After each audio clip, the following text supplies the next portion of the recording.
le 19h30, Nathalie Mahler. Madame, Monsieur, bonsoir. Merci de vous informer avec nous. Ils sont prêts à vous accueillir dès demain. Les commerces dits non essentiels rouvrent leurs portes ce mardi, tout comme les musées et expos.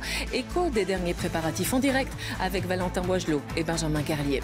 Ces magasins, ils ont été fermés parce qu'il fallait prendre une mesure choc. Voilà une déclaration du ministre de la Santé qui fait bondir et les commerçants et certains politiques. Vous le verrez. Plus question de boire, de manger ou de fumer sur la Grande Place de Bruxelles. La ville a pris des mesures pour limiter les risques et l'affluence de ces derniers jours. Les détails dans un instant. En France, nouvelle vidéo d'une bavure policière présumée. L'histoire d'un contrôle qui tourne mal refait surface plus d'1 an après les faits. Enfin, dégustation de chips, de légumes dans le scan. Mais est-ce vraiment moins gras, plus sain? Réponse dans ce journal.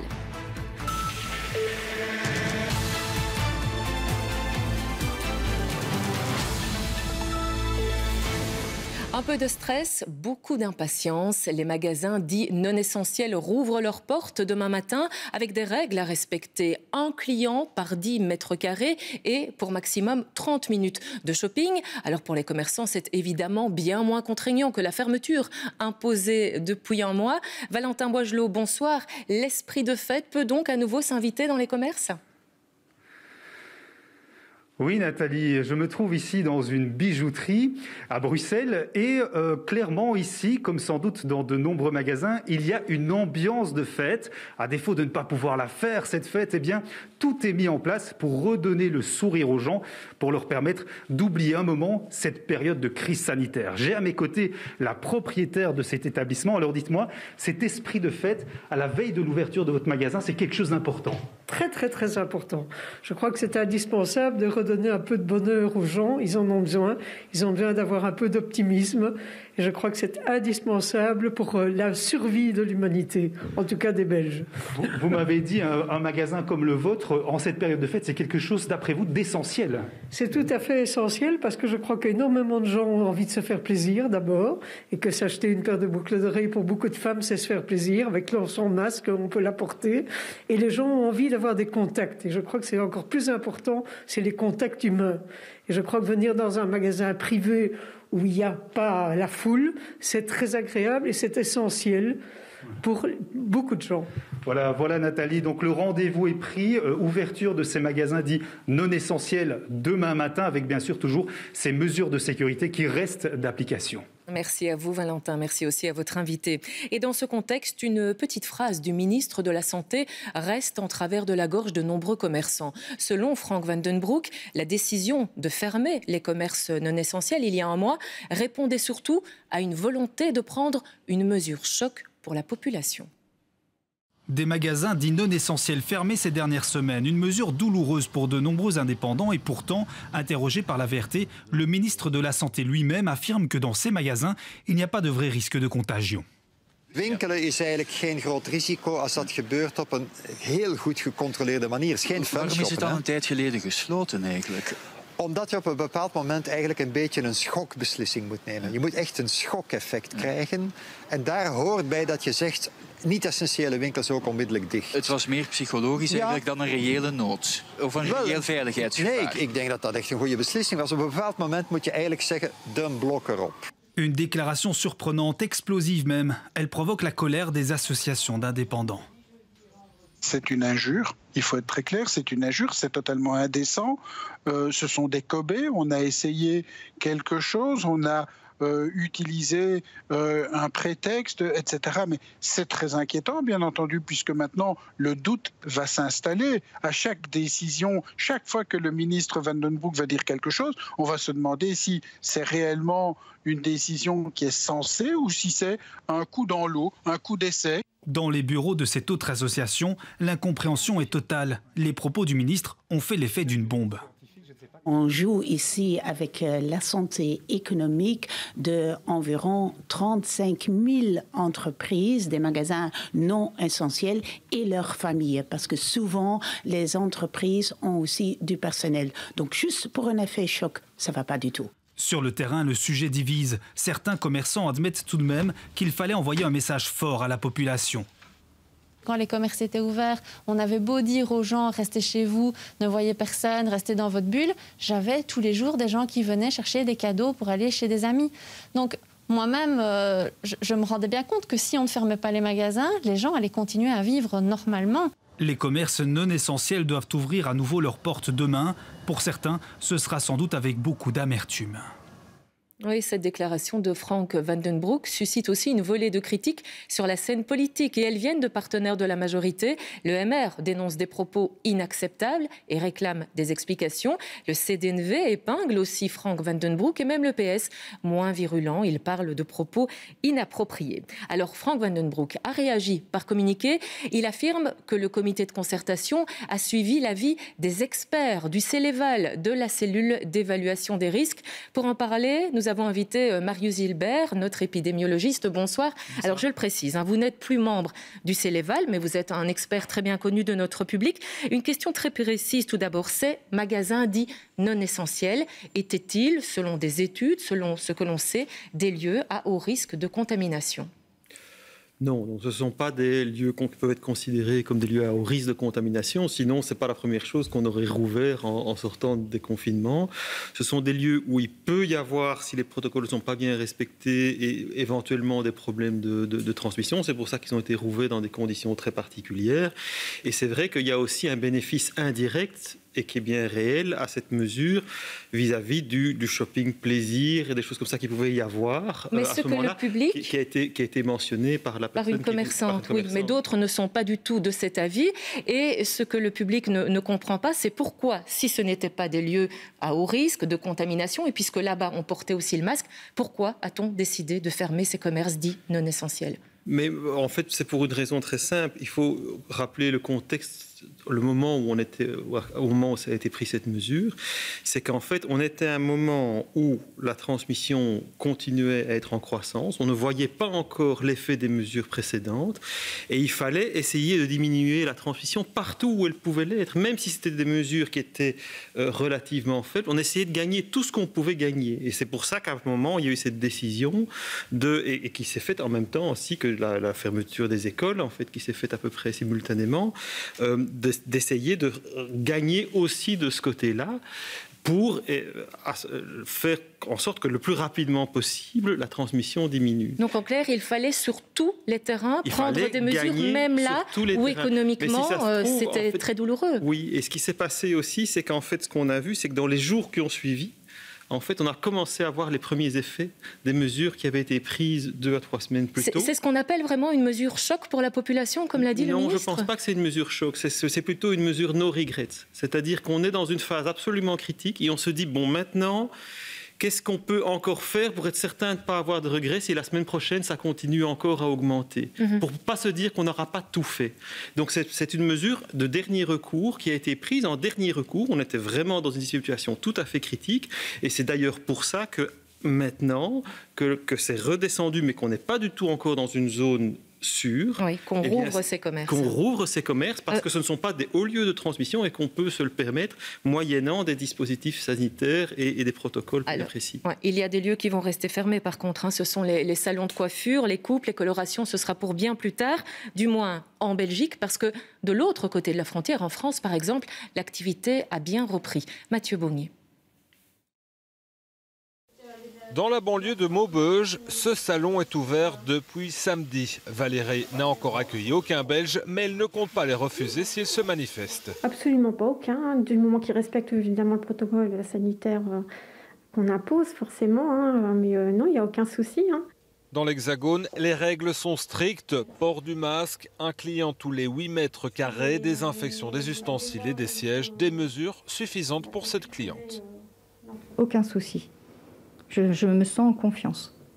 De l'autre côté de la frontière, à Mons, pas de bruit de sèche-cheveux dans les salons. Ils resteront vides pour les fêtes, avec la tentation pour certains de se rendre en France.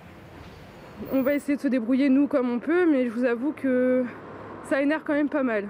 On a besoin un peu de s'évader un peu, et moi je pense que oui, il y en a qui passeront la frontière, effectivement. On a pu le remarquer avec les magasins, pour les vêtements ou pour autre chose, donc pourquoi pas pour les cheveux. C'est peut-être pas mon cas, mais je suis sûre qu'il y aura des gens qui vont le faire. Le salon de Pierre-Olivier est fermé depuis un mois. Il a longtemps cru qu'il allait pouvoir ouvrir et a même décoré l'intérieur. Suite à l'annonce du gouvernement ce vendredi, je vais tout ranger parce que j'avais mis tout en œuvre pour pouvoir faire un joli salon et voilà, je range tout aujourd'hui malheureusement. Pas de rentrée financière, stress, crédit à honorer, les craintes sont nombreuses, dont celle de la concurrence. Le fait d'être proche de la France et qu'on n'a pas le droit d'ouvrir, eux oui.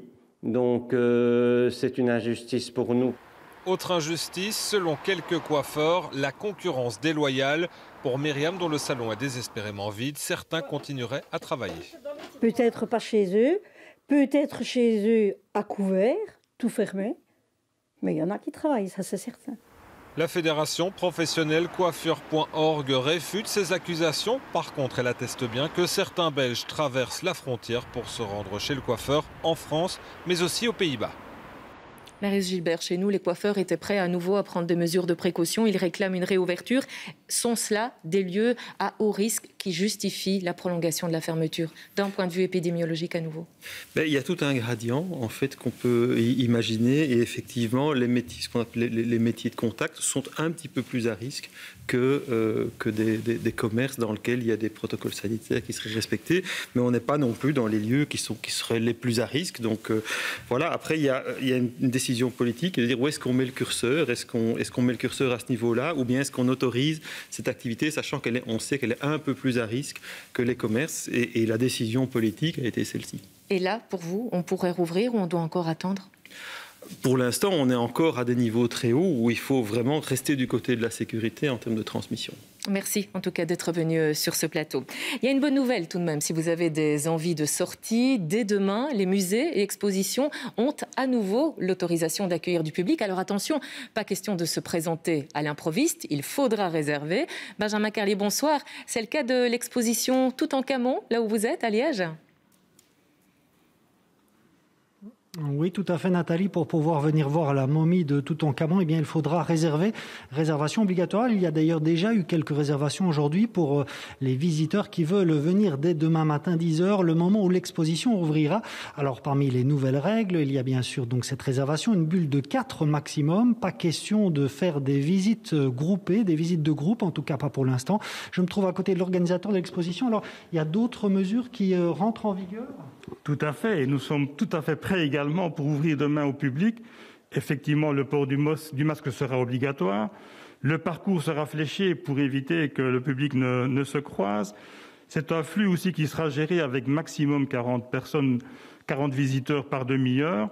Le gel est prévu, donc toutes les mesures sanitaires seront strictement respectées pour tout le confort du visiteur. Alors, vous avez tenu à rouvrir au plus vite demain matin, c'est pour essayer de rattraper votre retard ? Effectivement, après le premier confinement qui avait déjà été dur à supporter, il était important pour nous de pouvoir être prêts dès demain parce qu'effectivement, le public aussi attend de pouvoir venir à l'exposition, raison pour laquelle aussi nous serons ouverts le 25 décembre, le 1er janvier, afin qu'un maximum de visiteurs puissent encore venir voir ce parcours inoubliable de Toutankhamon. Voilà, parce que pour la bonne raison, qu'ici, il était impossible de prolonger encore cette exposition. Il y a une série d'œuvres qui sont prêtées par des musées du monde entier et donc elle fermera bien ses portes le 4 janvier prochain. Mais d'ici là, on n'hésitera pas à étendre les plages d'ouverture pour essayer d'attirer un maximum de visiteurs ici. Eh oui, rendez-vous avec les pharaons dès demain. Merci beaucoup, Benjamin. Un autre lieu de sortie, en plein air en plus, c'est la Grand Place de Bruxelles. Mais vous l'avez vu ce week-end, son sapin, ses illuminations attirent bien trop de monde. Alors la ville a pris des mesures pour limiter les risques et l'affluence. Jennifer Istas.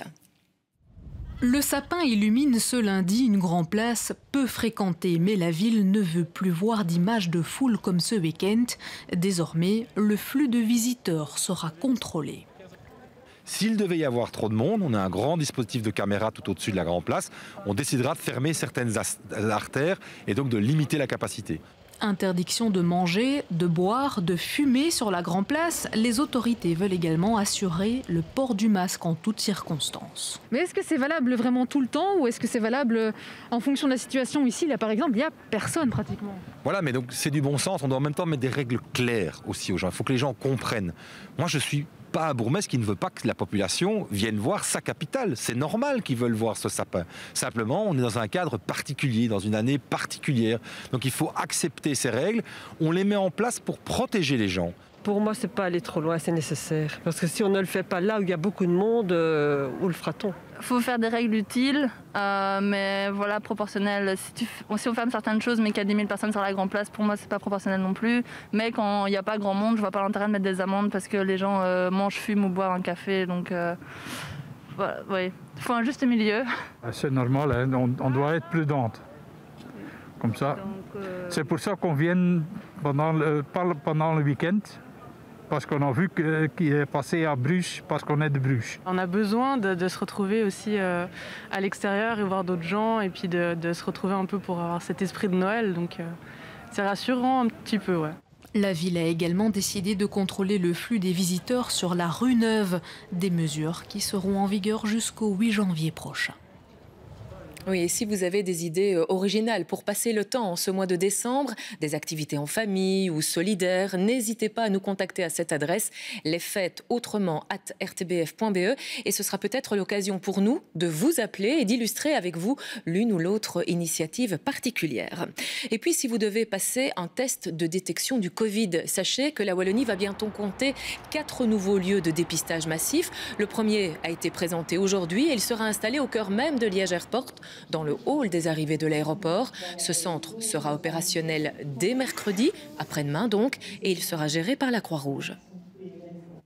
Les gens vont se présenter au guichet qui se trouve derrière moi, où ils vont se faire encoder et où ils vont recevoir leurs échantillons de tests avec lesquels ils vont se présenter dans des box de testing où l'infirmière ou les infirmières vont procéder effectivement au test. Donc il y a 5 box prévues et cela nous permet une capacité de l'ordre de 1200 sur 5 lignes, donc de 1250 tests par jour. Reparlons des traitements contre le coronavirus. La Belgique a notamment visé sur le remdesivir. Elle a misé sur ce médicament, un antiviral. Mais selon l'OMS, ses effets sont inefficaces. Or, notre pays a dépensé plus de 4 millions pour ce traitement. Alors était-ce un mauvais choix ? Pas forcément, comme nous l'explique Elisabeth Grootars. Voici le remdesivir, un médicament contre le Covid sur lequel la Commission européenne a fondé beaucoup d'espoir. Le 7 octobre, elle signe en effet un contrat cadre avec la société pharmaceutique Gilead pour permettre aux pays européens qui le souhaitent de passer leur précommande. Mais le 15 octobre, les résultats d'un rapport intermédiaire de l'OMS sèment le doute sur les effets bénéfiques de plusieurs médicaments, dont le remdesivir, qui après analyse semblait avoir peu ou pas d'effet sur les patients hospitalisés. Malgré ces premières conclusions, 2 semaines plus tard, le ministre de la Santé achète 12 300 doses de remdesivir pour plus de 4 millions d'euros. Une précommande qui fait d'autant plus de bruit quand le 20 novembre, l'OMS dit officiellement ne pas recommander ce médicament. À l'inverse, d'autres études annoncent qu'il atténue les symptômes des patients. Alors fallait-il ou non le commander ? Pour cet infectiologue, si les corticoïdes sont les seuls à réduire le taux de mortalité, le remdesivir n'est en effet pas inutile. Si les patients guérissent plus rapidement, s'ils n'ont plus besoin d'oxygène plus rapidement, ils vont quitter l'hôpital plus rapidement et permettre de libérer un lit pour un autre patient. C'est intéressant lors par exemple, de la phase exponentielle croissante de l'épidémie, comme on vient de le vivre lors de la 2e vague. Et donc, il me semble légitime que le gouvernement prenne des décisions d'acquisition de traitements qui pourraient bénéficier aux patients. C'est donc par souci de précaution que le remdesivir, tout comme les vaccins, sont précommandés par la Belgique et par d'autres pays dans le monde.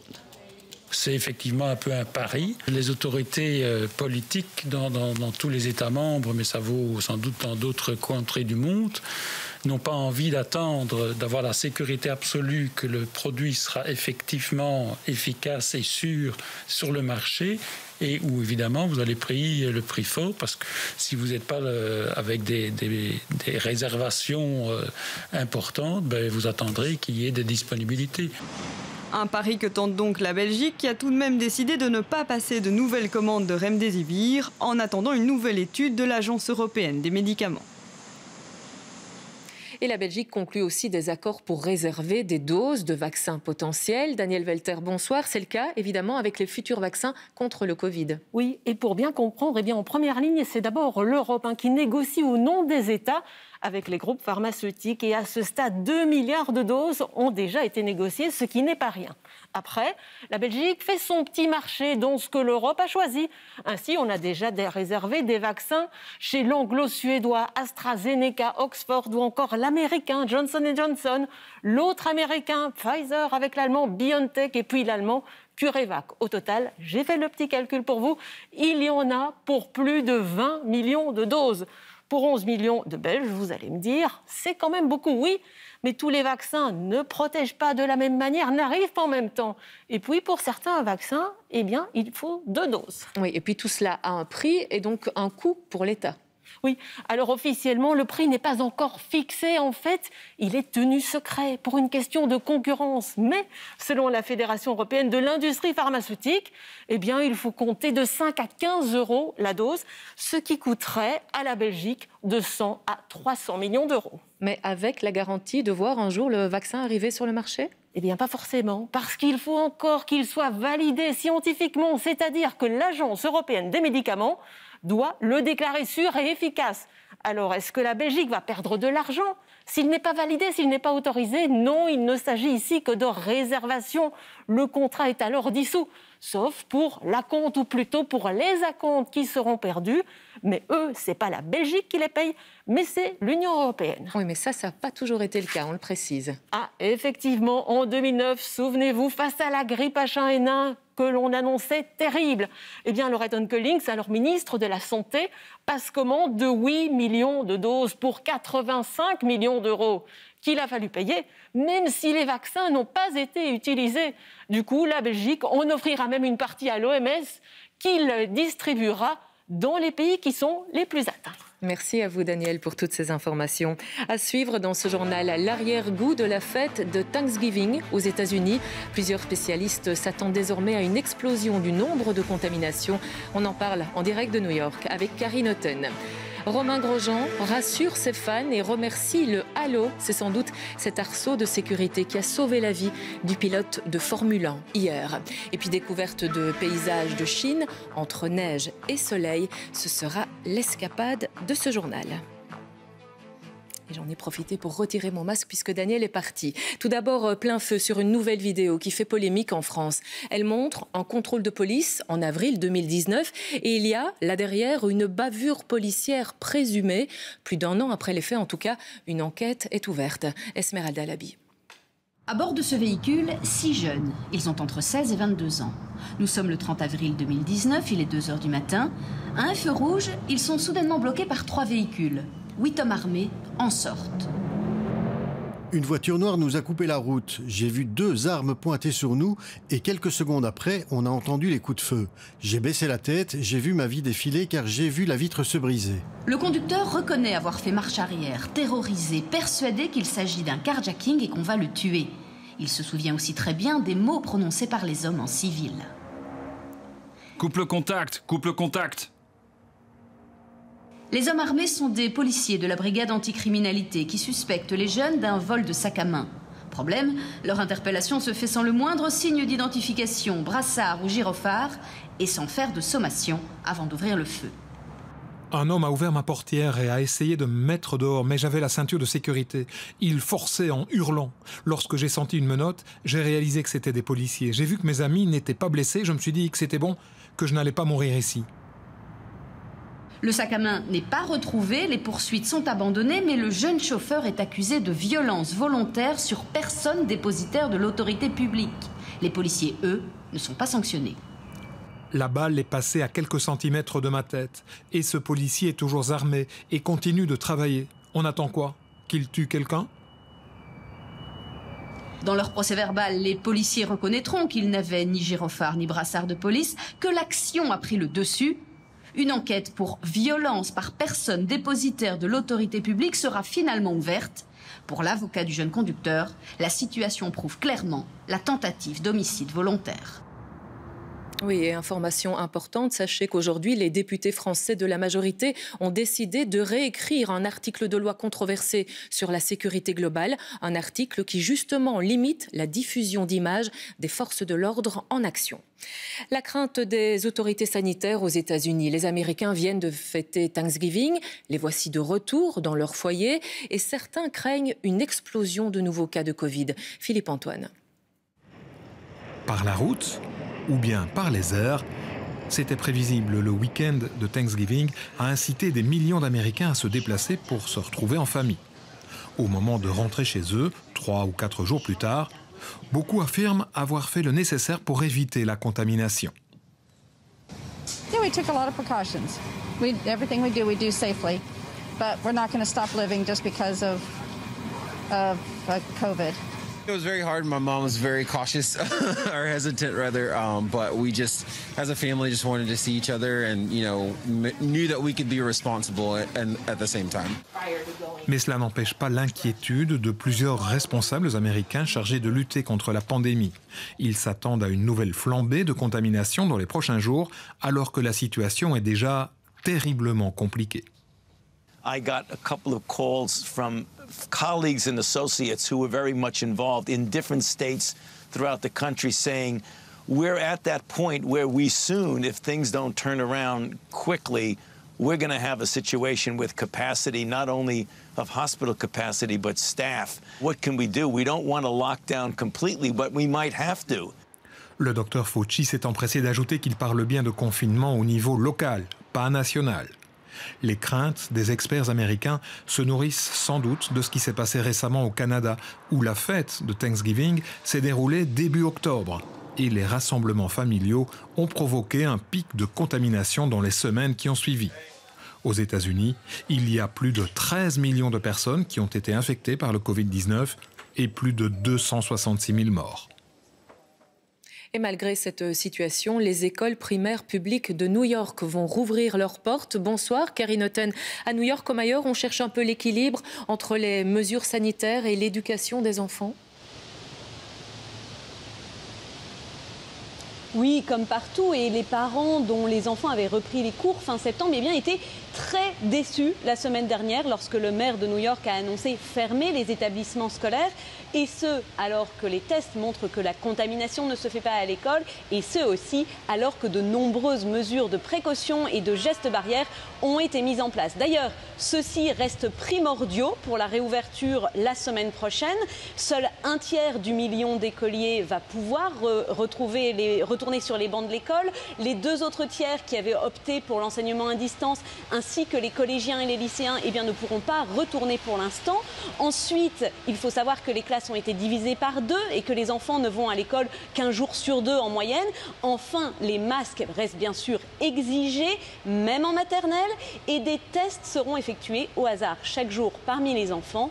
Enfin, vous parliez du pic de Thanksgiving que l'on redoute ici aux États-Unis. Eh bien, New York a demandé aux familles dont les enfants avaient voyagé dans les États à risque, eh bien qu'ils soient placés en quarantaine pour 2 semaines.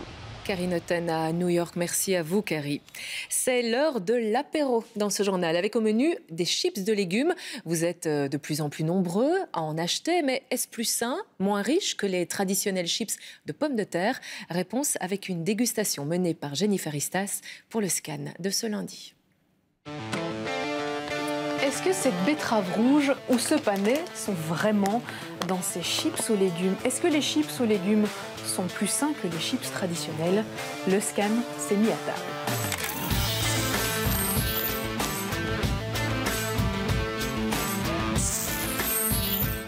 Nous sommes allés rendre visite à cette entreprise française qui chaque année produit plus de 200 tonnes de chips aux légumes.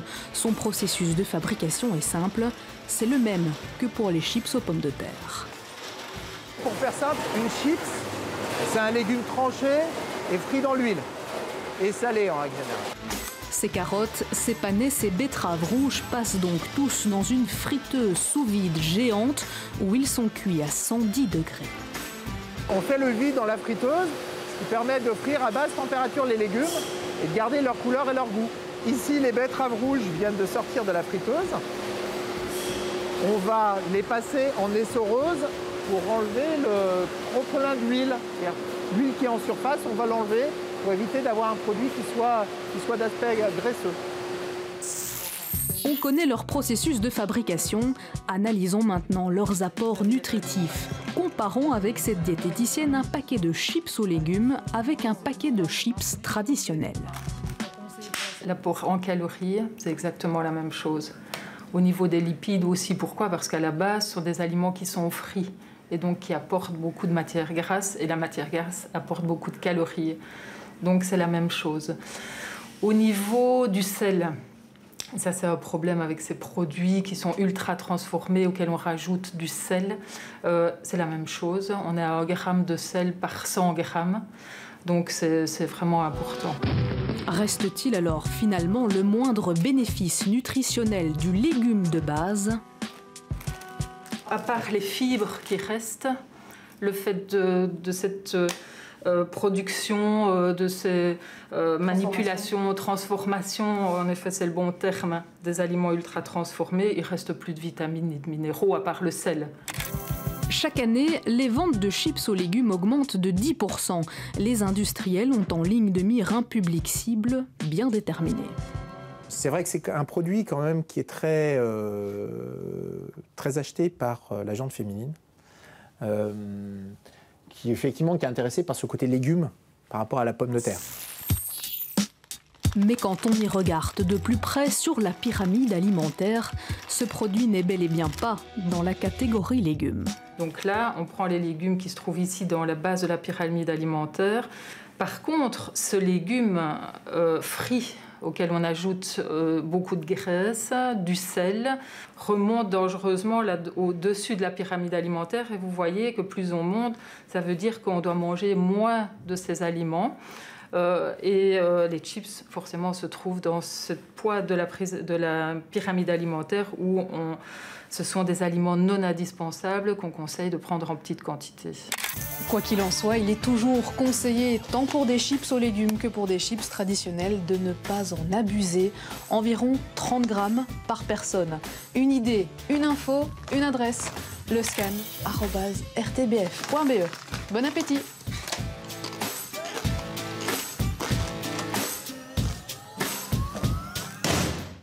Prenons à présent des nouvelles, de bonnes nouvelles de Romain Grosjean. Depuis son lit d'hôpital, le pilote français de Formule 1 a rassuré ses fans quelques heures à peine après un crash terrible au Grand Prix de Bahreïn. Alors il souffre de quelques brûlures et c'est presque un miracle vu l'état du véhicule. Enfin, quand je dis miracle, c'est aussi et surtout le résultat d'une technologie de protection de plus en plus pointue. On voit cela avec Christophe Delstanche. Salut tout le monde, je voulais juste vous dire que je vais bien, enfin plus ou moins bien. Je n'étais pas favorable au halo il y a quelques années, mais je pense que c'est la meilleure chose qu'on ait amené en Formule 1. Sans ça, je n'aurais pas pu vous parler aujourd'hui. Le halo, c'est donc lui qui a sauvé Romain Grosjean, un arceau de sécurité qui surplombe les cockpits des Formule 1 depuis 2018 et qui a donc pour but de protéger la tête des pilotes. S'il avait eu cet accident identique il y a 3 ans, je pense que l'issue aurait été fatale. Je pense que le fait qu'il ait eu le halo l'a vraiment protégé lorsqu'il est passé entre les rails de sécurité. Il n'y a pas de discussion. Le halo a donc protégé Romain Grosjean, mais le pilote français peut également remercier sa bonne étoile. La chance, ça existe vraiment. Et l'horoscope, le bon horoscope aussi. Je pense que il a eu de la chance quelque part que sa voiture s'est coupée en deux. Normalement, c'est pas une chance, mais là, c'en était une. Le fait que le rail soit un peu absorbant, si vous voulez, l'a aidé aussi. Si ça avait été un mur, ça aurait été différent aussi. Je pense que tous les systèmes de sécurité actuels vont vraiment dans le bon sens. Il a également pu compter sur la cellule de survie, un cocon en carbone qui absorbe les chocs. Et malgré la violence extrême de l'accident, le pilote a réussi à s'extirper du brasier avec une incroyable lucidité. Il a gardé son sang-froid pour sortir, s'extraire des débris de la voiture dans les temps, puisqu'il est quand même resté 25 secondes plus ou moins dans la voiture. Il faut savoir qu'une combinaison, elle résiste 40 secondes avant que la chaleur ne passe à travers et qu'elle commence à se consumer.